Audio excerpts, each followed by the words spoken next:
اسلام میں لونڈیوں کے بارے میں کیا احکامات ہیں؟ کیونکہ اکثر ایتھیسٹ لوگ اسلام کو اس وجہ سے تنقید کا نشانہ بناتے ہیں.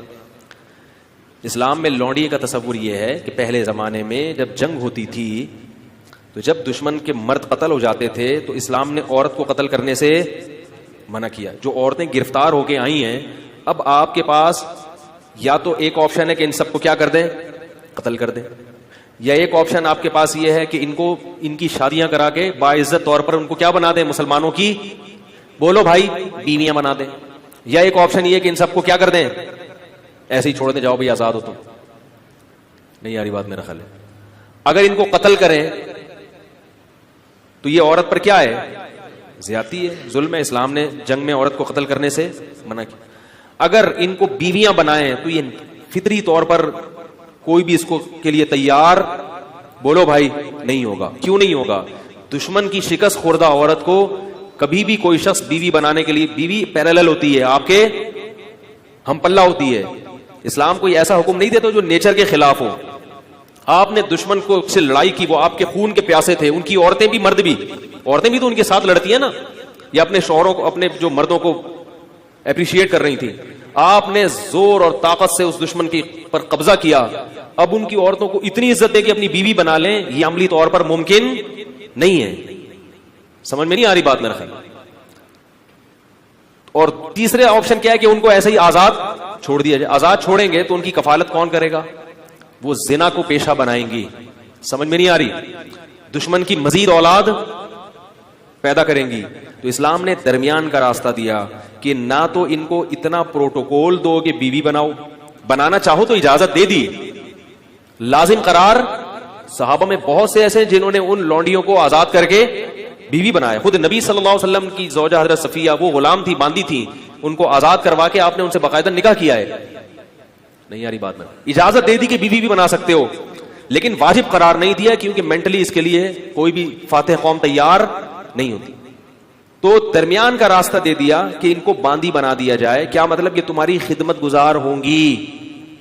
اب یہ عملی طور پر ممکن نہیں ہے کہ ایک لڑکی کو, ایک خاتون کو, عورت کو آپ کے حوالے کیا جائے, آپ کا خادم بنا دیا جائے, اور پھر یہ بھی کہہ دیا کہ سارا نان نفقہ کس کے ذمہ ہے. یعنی ریاست نے ان عورتوں کی ذمہ داری اپنے کندھوں پہ ڈالنے کے بجائے مجاہدین پر, ارے بولتے کیوں نہیں, تقسیم کر دی. ریاست اپنے ذمہ اگر ان کا نان نفقہ ڈالتی تو ریاست کو ان سے کوئی فائدہ نہیں تھا. اور ان عورتوں میں بھی تو سیکچوئل ڈیزائرز ہوتی ہیں. اب دیکھو کشمیر میں جب زلزلہ آیا بالاکوٹ میں, کئی ٹرسٹ بن گئے.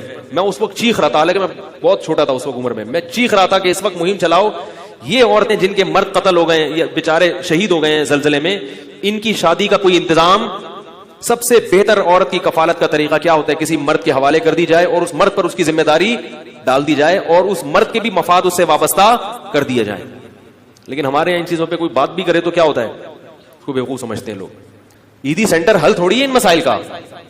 تو اسلام نے یہ نہیں کہا کہ ریاست ان کی ذمہ داری اٹھائے گی. اسلام نے کیا کیا, وہ مجاہدین پر اس کو تقسیم کر دیا اور باندی بنا دیا کہ تم اس کے مالک ہو. سمجھ رہے؟ اور اس مالک ہونے کا تم کیا فائدہ اٹھاؤ گے کہ یہ تمہاری خدمت کرے گی, اور یہ کیا فائدہ اٹھائے گی کہ اس کی ساری زندگی ذمہ داری بولو بھائی نان نفقہ کس کے کندھوں پر ہے؟ تمہارے کندھوں پر. تو اس سے بہتر صورت ممکن سوٹیبل کوئی صورت ہو ہی نہیں سکتی تھی.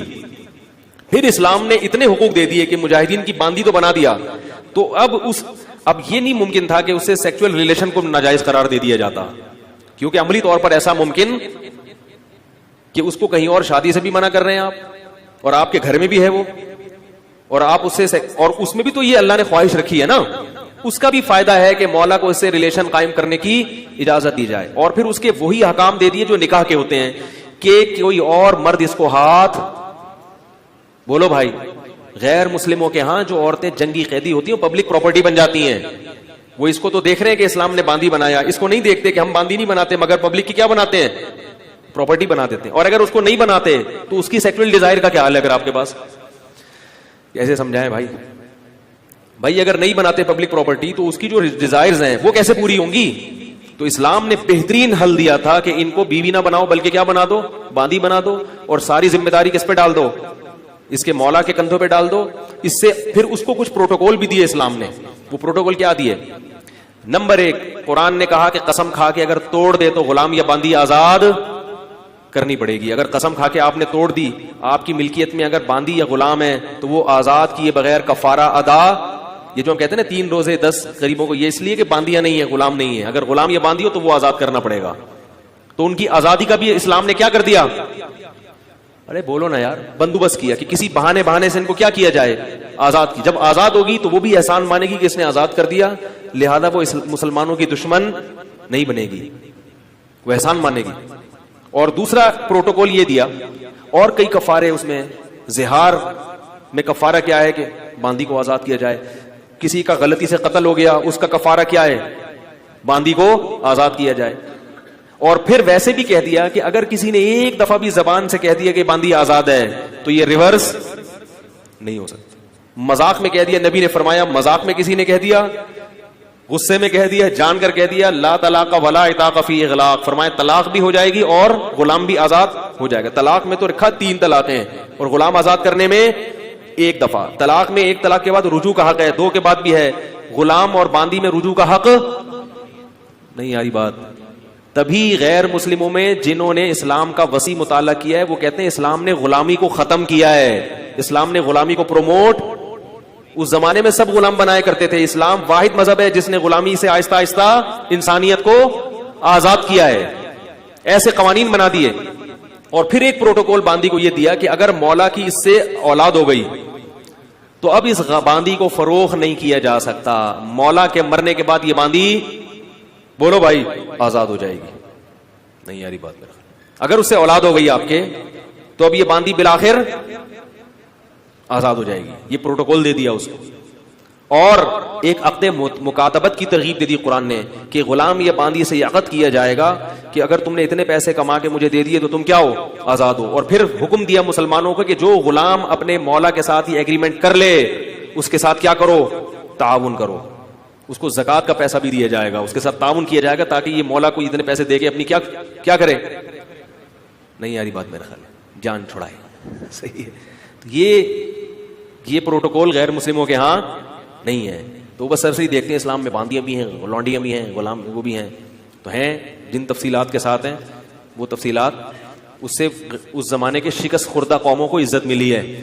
پھر مسلمانوں میں جو باندیاں بڑے بڑے عہدوں پر فائز, یعنی علم کے لحاظ سے بڑے بڑے مقام پر فائز ہوئی ہیں, کیونکہ جب آپ کو پتا ہوتا ہے میری ہے تو پھر اس کی وجہ سے آپ کی عزت ہے.